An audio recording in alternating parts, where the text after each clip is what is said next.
Welcome to வில்வாஸ் kitchen. இன்றைக்கி நம்ம முருங்கைக்காய் ரசம் எப்படி செய்யறதுன்னு பார்க்கலாம். அதுக்கு நான் 2 முருங்கைக்காய் எடுத்திருக்கேன், 2 தக்காளி, கொஞ்சமாக கருவேப்பிலை, ஒரு எலுமிச்சம்பழம் அளவு புளி, மிளகு, சீரகம், பூண்டு எடுத்திருக்கேன், 2 ஸ்பூன் அளவுக்கு துவரம்பருப்பு எடுத்திருக்கேன். புளியை ஊற வச்சிடலாம்.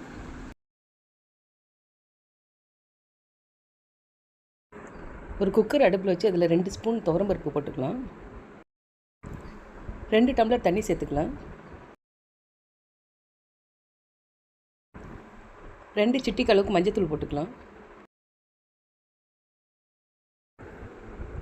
முருங்கைக்காய் போட்டுக்கலாம்.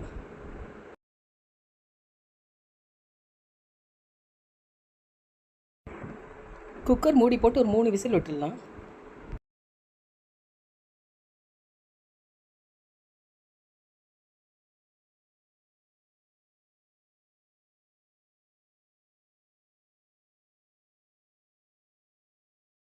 எடுத்து வச்சுருக்க 2 தக்காளியும் புளியை சேர்த்து நல்லா கரைச்சிக்கலாம்.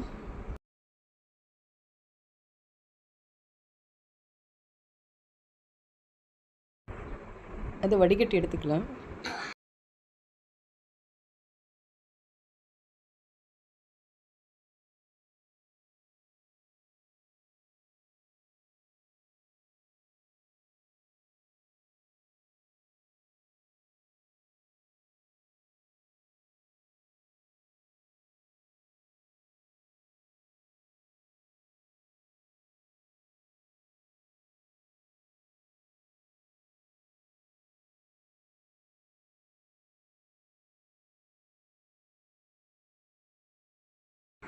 குக்கர் ஓப்பன் பண்ணதும் ஒரு கரண்டி போட்டு முருங்கைக்காய் நல்லா நசுக்கி விட்டுட்டு முருங்கைக்காய் சக்கை மட்டும் தனியாக எடுத்துக்கலாம்.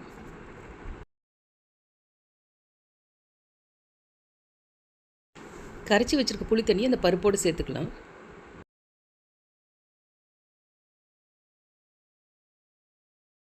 மிளகு, சீரகம், பூண்டு 3 குட்டி ஜாரில் போட்டு கிரைண்ட் பண்ணிடலாம்.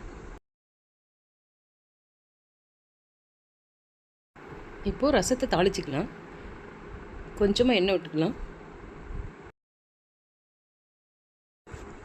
எண்ணெய் சூடானது கொஞ்சமாக கடுகு போட்டுக்கலாம்.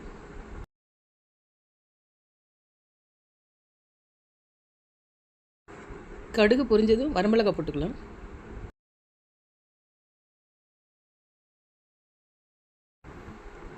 கொஞ்சமாக பெருங்காயம் போட்டுக்கலாம். இடித்த மிளகு, சீரகம், பூண்டு 3 அந்த எண்ணெயிலே போட்டு கிளறி விட்டுக்கலாம்.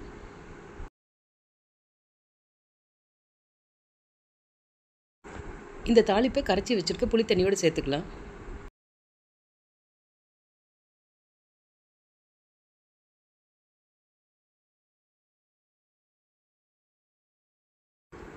ரசத்துக்கு தேவையான அளவு உப்பு போட்டுக்கலாம்.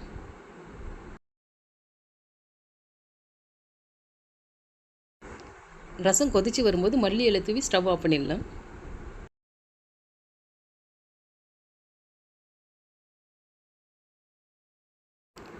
டேஸ்டான முருங்கைக்காய் ரசம் ரெடி.